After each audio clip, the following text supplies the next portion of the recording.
l'impact des cris et des tempêtes émotionnelles vécues en tant que parent sur son estime de soi. C'est le sujet que j'aborde aujourd'hui. Alors en tant que parent, il y a des moments où on s'emporte. Il nous arrive de crier et d'avoir une posture parentale qui ne nous convient pas du tout auprès de notre enfant. On a bien souvent ce comportement et ces actions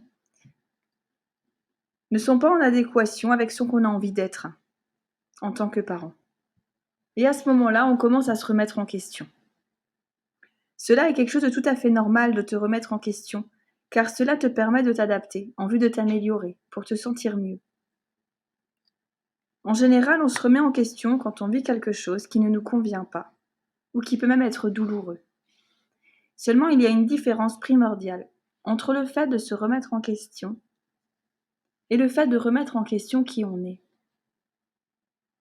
Quand tu as envie de devenir un parent différent et d'avoir des actions différentes, tu peux être amené à tenter de mettre en place différents outils que tu as glanés sur Internet ou dans des livres, et parfois tu n'y arrives pas.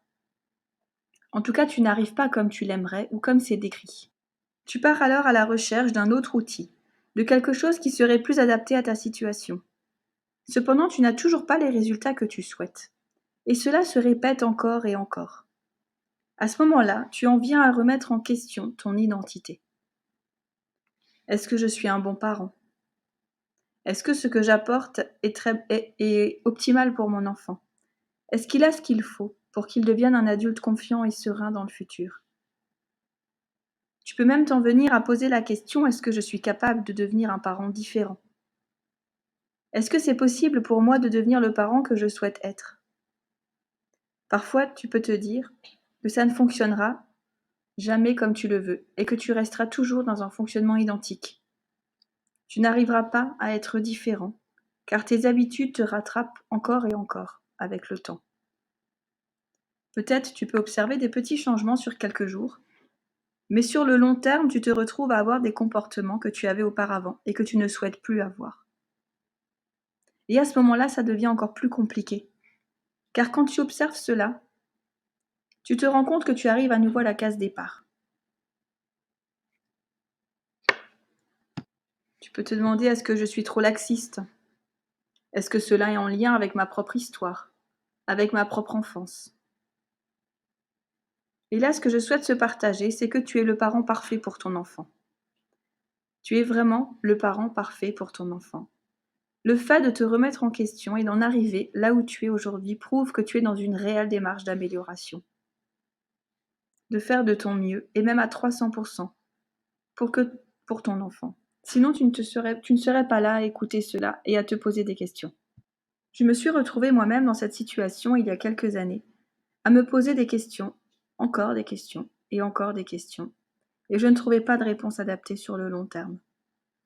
J'ai commencé à me questionner sur mon propre rôle de maman, sur mes capacités à devenir et à incarner ce rôle, comme je le souhaite réellement à l'intérieur de moi, et comme j'arrivais à le faire dans mon milieu professionnel. Mais je me retrouvais réellement en échec dans mon milieu familial avec mes propres enfants. C'était totalement frustrant. À ce moment-là, je me sentais nulle, moins bien que les autres, démunie et perdue. Je ne trouvais pas la direction à prendre pour améliorer ma propre posture. Et je souffrais à chaque fois que je me retrouvais en échec. Parce que finalement, j'étais dans l'espoir de la solution que je venais de glaner dans un livre et qui semblait fonctionner, mais qui finalement ne fonctionnait pas pour moi. Alors parfois, il m'arrivait de trouver un nouveau livre avec une nouvelle manière de faire, de m'adresser à mon enfant, de communiquer avec lui, et j'étais très motivée à le mettre en place, à le tenter. J'avais plein d'espoir sur ces solutions et j'étais même fière de me dire que j'avais sûrement trouvé ce qu'il fallait pour que tout s'améliore, pour aller vers mon objectif d'être plus sereine et épanouie. Et puis quand j'échouais sans m'en rendre compte, ma jauge de remise en question a commencé à déborder. Et finalement, ça a commencé à avoir un impact réel sur mon estime de moi. Mais cela, je n'en avais pas du tout conscience. Je ne me rendais pas compte que mon estime de moi baissait au fur et à mesure de mes expériences.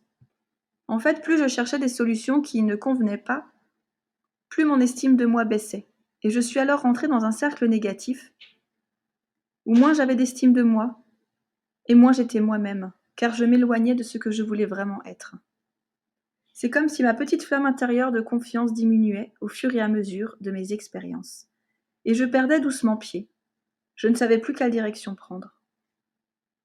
En perdant pied, j'étais amenée à ne plus du tout pouvoir avancer, à rester sur place. J'étais juste observatrice de ce qui m'arrivait, au quotidien, incapable d'agir et de prendre une décision pour aller de l'avant. Cet état m'empêchait totalement de réfléchir pour prendre la décision juste pour moi. J'étais vraiment désemparée et perdue. Alors peut-être que tu te retrouves dans une partie de ces mots que j'ai évoqués ou dans peut-être davantage de mots partagés. Et ce que je souhaite te dire maintenant, c'est que tu es parfait comme tu es. Tu es parfait ou tu es parfaite, comme tu es en tant que parent. La preuve en est que si tu fais partie de ce groupe, c'est déjà que tu as décidé de prendre la décision pour aller de l'avant. Et tu commences déjà à sortir de cet immobilisme qui t'empêche d'avancer. Je ne peux que t'encourager à faire grandir cette flamme à l'intérieur de toi, car c'est elle qui va te permettre de continuer à prendre les bonnes décisions, pour que tu trouves le chemin qui te convienne, et qui va t'aider à arriver à la destination que tu te fixes. De devenir un parent comme tu souhaites l'être. Je te partage ça maintenant car c'est une période de l'année qui peut paraître assez sombre à la fin de l'automne et à l'arrivée de l'hiver. Dans les sagesses ancestrales, à cette période, il est important de cultiver cette chaleur intérieure, cette force intérieure et cette lumière que l'on a en chacun de nous alors que les jours déclinent.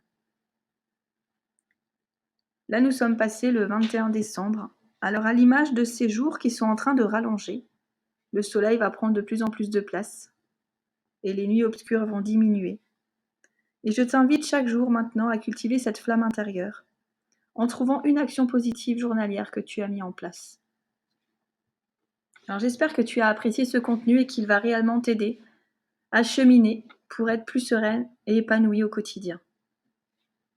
Si jamais tu es vraiment plus motivée à aller de l'avant et que tu ne l'as pas encore fait, je t'invite à partir de janvier à réserver un appel pour que nous puissions voir ensemble un plan étape par étape pour dresser justement le chemin, le plan d'action qui va te permettre d'arriver à la destination que tu te fixes. En attendant, je te souhaite de belles fêtes de fin d'année et je te dis à tout bientôt.